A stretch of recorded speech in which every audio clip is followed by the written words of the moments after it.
رسول اللہ صلی اللہ علیہ وسلم کا حج، پارٹ نمبر 11۔ اب قصہ ہوا حضرت علی رضی اللہ تعالیٰ عنہ کا اور حضرت فاطمہ رضی اللہ تعالیٰ عنہ کا۔ حضرت علی جو ہے یہ یمن سے آئے تھے۔ حضور اکرم صلی اللہ علیہ وسلم نے حضرت علی سے پوچھا بھی کیا نیت کی تھی تم نے؟ تو حضرت علی نے کہا میں نے تو یہ نیت کی کہ اے اللہ حضور کی جو نیت ہے وہ میری نیت۔ یہ حضرت علی نے جواب دیا کہ اللہ رسول اللہ صلی اللہ علیہ وسلم کی جو نیت ہے وہ میری نیت۔ تو تھوڑے سے مسکرائے، فرمایا کہ چلو احرام مت کھولنا تم، یہ کہا آپ نے۔ اب حضرت علی کسی جگہ گئے، وہاں حضرت فاطمہ رضی اللہ تعالیٰ نے بیٹھی ہوئی تھی اور ایک بہت اچھی قسم کی خوشبو اس زمانے میں ہوتی تھی، وہ خوشبو لگا کر بیٹھی تھی۔ اب جب خوشبو لگا کر بیٹھی تھی تو حضرت علی جو ہے ایک دم خفا ہو گئے۔ فرمایا یہ کیا تم نے؟ حضور نے تو احرام کی حالت میں خوشبو لگانا منع کیا ہے اور تم نے یہ کیا کیا؟ اور کپڑے بدل دیے، ایک دم جو ہے سب تنگی بھی کر لی، یہ کیا؟ تو حضرت فاطمہ رضی اللہ تعالیٰ عنہ نے یوں دیکھا، کتابوں میں لکھا ہے، پھر آپ خفا نہ ہوئیے، آپ خفا نہ ہوئیے، آپ خفا کیوں ہوتے ہیں؟ حضور صلی اللہ علیہ وسلم نے مجھے کہا کہ احرام کھولو، اس لیے میں نے احرام کھولا ہے۔ اچھا حضرت علی جو ہے وہ ایک دم سے سہم گئے۔ اچھا اب میں مختصر طور پر عرض کر رہا ہوں۔ اب 8 تاریخ کو یعنی 8 ذی الحجہ کو یہ سارا کا سارا قافلہ مینا کے لیے روانہ ہوا۔ چونکہ مختصر وقت میں ساری تفصیل میں نہیں سنا سکتا، بہت لمبی تفصیل ہے۔ وہاں 2 قصے ہوئے، ایک قصہ سانپ کا ہوا اور ایک قصہ سورہ والمرسلات کا ہوا۔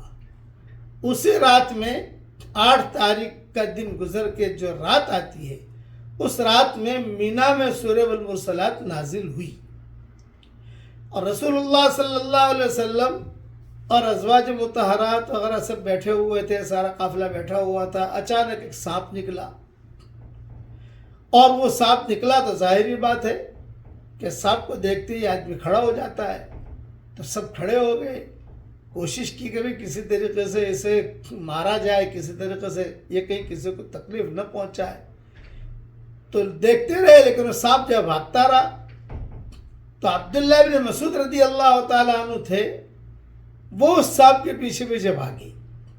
حضرت عبداللہ بن مسعود کی پنڈلیاں بہت کمزور تھی، بعض لوگوں کی پنڈلیاں بہت دبلی پتلی ہوتی ہیں، وہ عبداللہ بن مسعود کہ ان کی پنڈلی بہت کمزور تھی، وہ برابر سانپ کے پیچھے پیچھے بھاگتے رہے اور حضور صلی اللہ علیہ وسلم مجھے دیکھتے رہی، صحابہ بھی دیکھتے رہے، میں بھی دیکھتی رہی۔ اچھا آپ کو یہ فکر ہوا کہ پلٹ کر یہ حملہ نہ کرے، سانپ جو ہے یہ پلٹ کر حملہ نہ کرے، لیکن عبداللہ بن مسعود جو ہے وہ بھاگتے رہے۔ اچھا ان کی پنڈلیاں کمزور تھی، ایک مرتبہ رسول اللہ صلی اللہ علیہ وسلم، کمزور کیا دبلی پتلی تھی، تو ایک مرتبہ رسول اللہ صلی اللہ علیہ وسلم نے مدینہ منورہ میں صحابہ کو کہا کہ دیکھو تم کو بھی تولا جائے گا، دیکھو تم کو بھی تولا جائے گا۔ تو صحابہ بعد جو مسکرائے، بھی کیوں مسکرا رہے ہو؟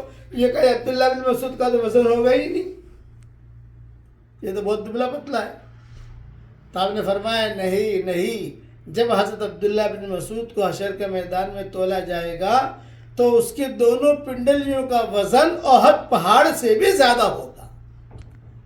یہ جملہ حضور صلی اللہ علیہ وسلم نے فرمایا حضرت عبداللہ بن مسعود کے بارے میں۔ ان کی بیٹیاں بہت تھیں، ان کی بیوی کا نام زینب تھا اور بڑے قصے ہیں۔ مدینہ منورہ میں زینبیں بہت تھی، بہت زینبیں تھی، اس لیے میں اپنے بیانوں میں کہتا ہوں کہ زینب نامی لڑکی جو ہے وہ عام طور سے تھوڑی سی تیز مزاج ہوتی ہے، لیکن بہت بہت بہت سمجھدار ہوتی ہے۔ بھرا ہوا تھا مدینہ زینبوں سے۔ یہ زینب نام جو حضور صلی اللہ علیہ وسلم کو جو زہر دینے والی تھی یہودیہ، وہ بھی زینب تھی۔ یہ زینب، اسلم، یہ اوپر کے نام ہیں جو حضور صلی اللہ علیہ وسلم نے باقی رکھے۔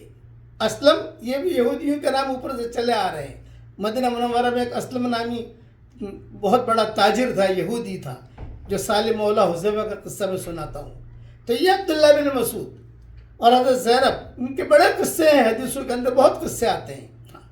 حضرت زینب ابو العاص ابن ربی جو حضور صلی اللہ علیہ وسلم کے داماد تھے، ان کا قصہ بہت تفصیل سے بیان کرتا ہوں میں. خیر یہ وقت حجۃ الوداع کا میں پورا کر رہا ہوں. چنانچہ وہ حضرت عبداللہ بن مسعود صاحب کے پیچھے میں جب آگے، اور حضور صلی اللہ علیہ وسلم اور صحابہ جو ہے حرم کی حالت میں سب دیکھ رہے، یہاں تک کہ وہ صاحب جو ہے وہ بل کے اندر داخل ہو گیا. عبداللہ بن مسعود واپس آئے تو آپ نے کہا کہ چلو اللہ کا شکر ہے، صاحب تمہارے شر سے بچ گیا اور ہم اس کے شر سے بچ گئے. یہ آپ نے فرمایا کہ صاحب تو اگر ہمیں ملتا تو مار دیتے اسے، صاحب تمہارے شر سے بچا اور ہم اس کے شر سے بچے. اسی لیے اس کو حیا کہتے ہیں. بعض علماء نے لکھا ہے کہ سانپ اپنی موت نہیں مرتا. اس لیے آپ نے دیکھا ہوگا کہ سانپ جو ہے بڑی لمبی عمر کے ہوتے ہیں، آپ نے یوٹیوب پر دیکھا ہوگا. بعض علماء نے اسی لیے اس کو حیا کہتے ہیں. یہ تفصیل ہے.